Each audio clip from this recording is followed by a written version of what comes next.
talking about your carbon tax plan, basically saying it'd be a step backwards for British Columbia. How is that going to play into this election campaign to have environmentalists talking about you being a bad thing for the environment? Well, we certainly agree to disagree with the environmental movement around the government's carbon tax. We believe a bad tax is a bad tax, and it's very clear that the carbon tax isn't working. In fact, the use of gas went up last year with the carbon tax in place. So I'm very proud of the platform we put forward. I'm very proud of the cap and trade process that we certainly see Obama moving south of the border.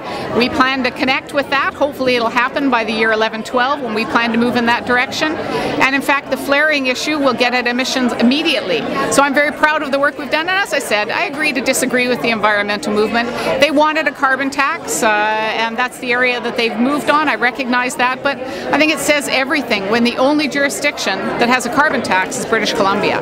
Every other jurisdiction across North America is looking at cap and trade as the most effective way to be able to reduce emissions. You're also talking about jobs being a #1 issue in this election campaign. I'm sure you can agree with that much. Mark Picard's report on Friday saying that the NDP platform costs 16,000 jobs. Assumptions are wrong. Mark Picard's assumptions are wrong.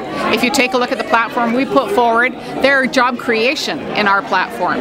Whether it's getting rid of the gas tax, which as we know is a drain on the economy, doesn't stimulate the economy, and actually kills jobs when it comes to agriculture, farming, trucking.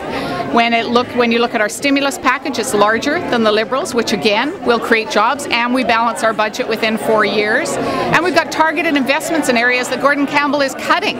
So we're putting money into mining, into agriculture, making sure that those jobs are going to be there, tourism.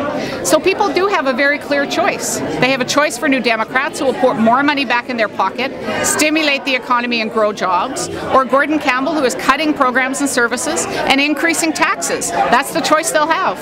Did you have any conversations with any of these environmental groups before they came out with this briefing, before they came out attacking your platform? No, and I haven't seen the briefing either, but no, I didn't have any conversations with them. Carole, the #1 issue for voters in this election isn't healthcare and it isn't education. It's showing to be the economy, but that's the biggest criticism of the platform, that it's just not strong enough to deal with these tough economic times. How do you combat that in just 28 days? Well, that's the opportunity on the campaign trail. It's a chance to be able to talk to people about our vision for British Columbia. We have a very strong economic platform that we released last week that, as I said, first gives a tax break to businesses, to middle income earners. Second, does targeted investments in areas that are going to create jobs. And third, builds on infrastructure, things that matter to people and communities. So that's the job over the next 28 days that I'm looking forward to, is having a chance to talk to British Columbians about our prudent economic platform that helps people now and creates the groundwork for a strong future for BC. If you say you've agreed to disagree with the environmental movement, then why are they holding news conferences? I don't think they've agreed to disagree with anything. They're quite adamantly opposed to you, and they're going to be holding news conferences throughout this campaign on the carbon tax. I've agreed to disagree with the environment movement around carbon taxes. We've continued talking about other issues. It's very clear that that's their issue, that they want to make sure they get information out, and they're welcome to do that. But British Columbians know that a carbon tax that doesn't give people alternatives, that slows down the economy in a recession,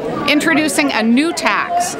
Gordon Campbell's the only person I know across North America introducing a new tax on individuals, on businesses, when we're in the middle of a recession. It doesn't make sense. It hurts British Columbians, and we're going to give them a tax break. But it seems your #1 economic issue is the carbon tax, and that's going to put about $158 back in people's pockets. It's not a lot of money per year.